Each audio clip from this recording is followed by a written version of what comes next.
washing machine PE error.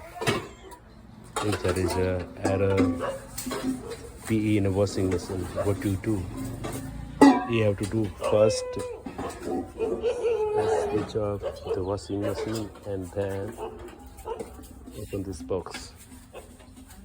Whenever you open this box, you find that there is a wire circuit, 3 small circuits. You just complete their part.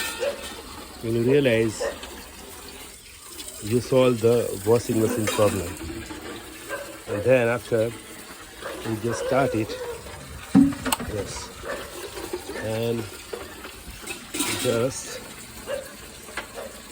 power it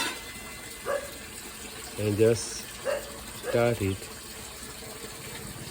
You solve the washing machine problem.